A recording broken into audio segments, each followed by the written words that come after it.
no one told me the truth about teaching, about what it actually is. When I signed up to teach middle school English, I signed up to teach the content, like novels and writing and poetry. I was going to change lives and change the world. But I only really got training on the teaching English part. The part that I didn't receive any training on was the actual truth of teaching. It's an often unspoken truth, a hidden truth.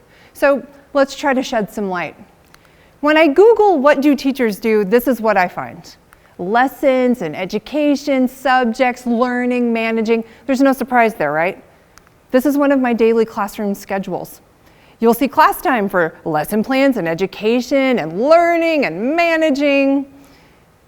So this is actually what I thought my job was when I signed up to teach. Come to find out, there are a few details about my job that are not on this graphic. For instance, this is the 2 minutes I have to run down 2 flights of stairs to get to the one bathroom that 90 different teachers use. This is the time of day I usually get a frantic email from a desperate colleague asking me to volunteer for yet another class activity. Running copies and parent conferences, there's tutoring and detention during my lunch break. And this is the time of day I'm wondering if Starbucks will take me back. Now, I probably still haven't said anything surprising. And if you're a teacher, you know I haven't said the whole truth yet. So let's lift the veil a bit further. This is the time of day that we usually have lockdown drills to prepare the children for when, not if, there's an active shooter on campus. And it's the next period that I usually have to stop teaching to help my students through those panic attacks that they're having after the lockdown drills. It could be any time of day that I get a memo outlining the approved language I'm allowed to use when my students ask me about the latest report of police brutality against Black and brown folks. Now, I'm biracial, but I have the privilege of being white presenting. Most of my students do not, but the memos never mention anything about that. It's during my lunch break that my LGBTQ+ students and their friends from other classes huddle in my room. If I can't say that I'm queer, and I can't acknowledge my students' identities during class, then at least we have this 30 minutes to sit together in community and in safety.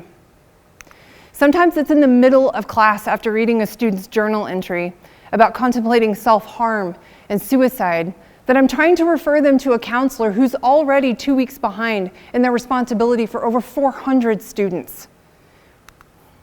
It's in these staff meetings, before and after school, where we learn about suicide prevention, about how to patch a gunshot wound, about how to detect sexual abuse that might be happening at home. It's also in these meetings that we're told that we have to address students' social emotional needs, but we're never told what that looks like for a teacher. It's during these hours that I usually volunteer for clubs and organizations, like the evening that I hosted a district-wide academic competition. I remember that night because one of my students ran away from home.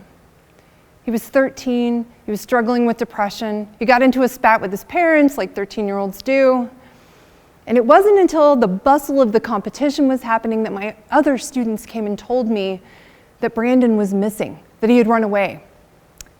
They said that Brandon was probably close by, somewhere near the school, because that's where he would feel safest.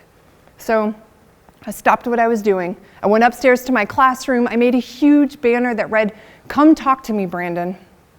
And as I was walking back down the hallway, I passed my principal and a police officer. They pulled me aside and asked me if I had any insight about how to find our missing student.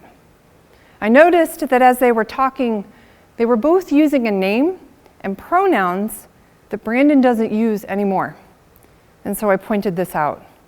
Now, I was nervous saying something about it because I knew I didn't have the right language, and I'd never said anything like this out loud before, certainly not to the authorities and certainly not to my boss. But I knew it was dire.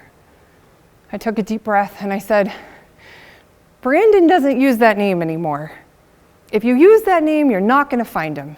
If he hears you calling that name, he's going to go the other direction. In fact, if you're looking for a girl, you're going to drive right by him." The two men in front of me got really uncomfortable, and they started shifting in their shoes. My principal looked around in the crowded hallway and saw all of the people, some of them waiting to talk to me. He took my arm and he ushered me to a quiet corner. He looked me in the eyes and he told me, "Now is not the time for that. You have a competition to run. We're trying to get this kiddo home. Now's not the time."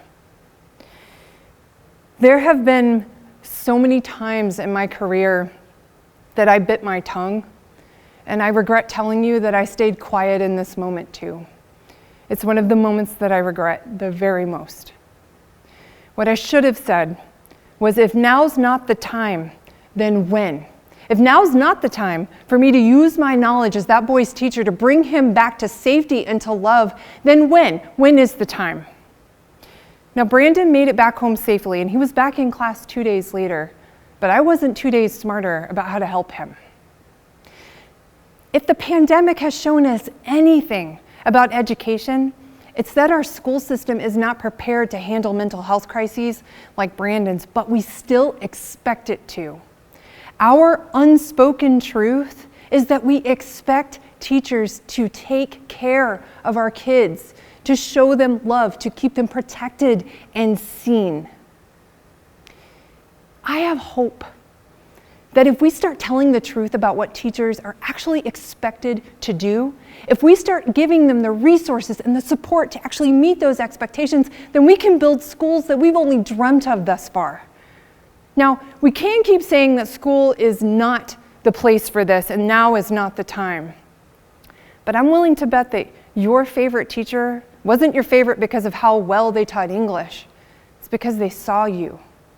The truth is that school is already this place, and now is the time, because educational spaces are human spaces. And my hope, my humanity tells me that the humans in front of us in our classrooms are ready to tell us where to go from here. They're ready to be seen and heard and held in their rich and complex selves. I have hope that we are ready to support teachers in doing their jobs, the whole truth of their jobs. Thank you.